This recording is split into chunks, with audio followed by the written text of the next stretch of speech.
who joins us this morning from his district in Clute, Texas. Congressman, you made a long flight to be with us this morning from your home state. Thanks for joining us. Thank you. Good to be with you. I want to ask you something. You came very, very close to beating Mitt Romney in Maine yesterday. Our estimate is he's going to get 8 delegates there. You're going to get 7. But I know this was one that you really wanted to win. Where do you go now? Well, you know, our numbers on the delegates are much different because the process has only started and we're in a very good position to win a good majority of those votes. But, you know, we were a little bit disappointed last night, but we were disappointed that the one county where we have done the best in the past and we were expected to do the best, they canceled their caucus. So we did very well up there, but we're going to continue to do what we do and do the very best and keep accumulating delegates. Well, what do you see as your path now? Do you really think you can get the nomination, or are you just there to get enough delegates to be a force at the convention? Sure. I think both. We're there to win, do our best. Romney's been up and down, the other's been up and down, and I haven't been down. I keep going up. I don't really go up and down, and our numbers grow. And once they join our campaign, anybody join our campaign, become solid supporters, and who knows what's going to happen. We live in an age where things change rather rapidly, politically and economically, and certainly in foreign policies, things change. So this whole ball game can change rather rapidly. Let me just ask you something. People may disagree with you, but I don't know anyone, including me, who doubts your sincerity or who doesn't believe that you believe what you're saying. Having said that, why do you think Mitt Romney is having so much trouble convincing people that he is a conservative? Well, I don't know exactly why, because I think that if it comes to Gingrich or Santorum, they should suffer the same consequences. Maybe it's the type of coverage and the image, but I don't think they have been vetted very well, because I know them pretty well, and their records are far from being conservative. But Mitt has been a governor, and he's taken these positions, but I think that all of them are rather typical of what's wrong with the country, you know, that they don't have firm convictions. And of course, they've been rewarded. Many people are rewarded for saying, well, don't be overly rigid.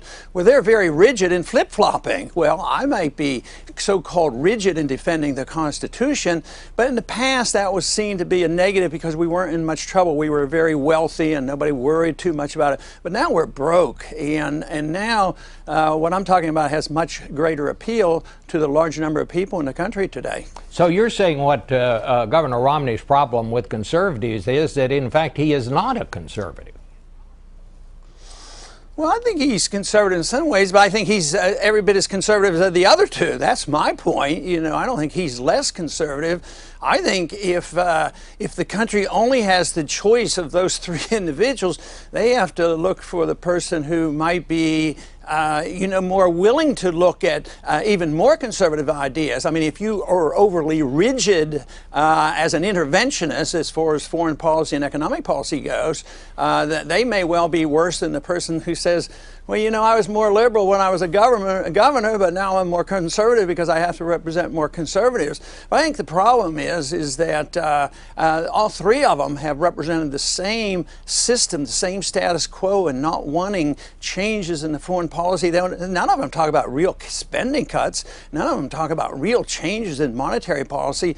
So they're not a whole lot different. So I think it's, when it comes down to those 3, it's probably going to be management style more than anything else. Well, talking about his governorship, Governor Romney told the CPAC convention here in Washington that he was, the word he used was a severe conservative. Now, I know about liberal Republicans and conservative Republicans and libertarian Republicans, but I never heard of a severe Republican or a severe conservative. What is that? Do you know? Well, I think I share your interest in that, because that was the first time I've heard that definition. So I guess Mitt will have to tell us exactly what he means. Obviously, he means he's a serious conservative, and he was trying to defend himself or portray himself as such. But I don't know exactly what he was meaning by that. There seems to be kind of a lack of enthusiasm this year. I mean, your people, I'll give you your due. Your people come out and they seem committed to you, but I don't see that kind of enthusiasm elsewhere in this field. Why do you think that is?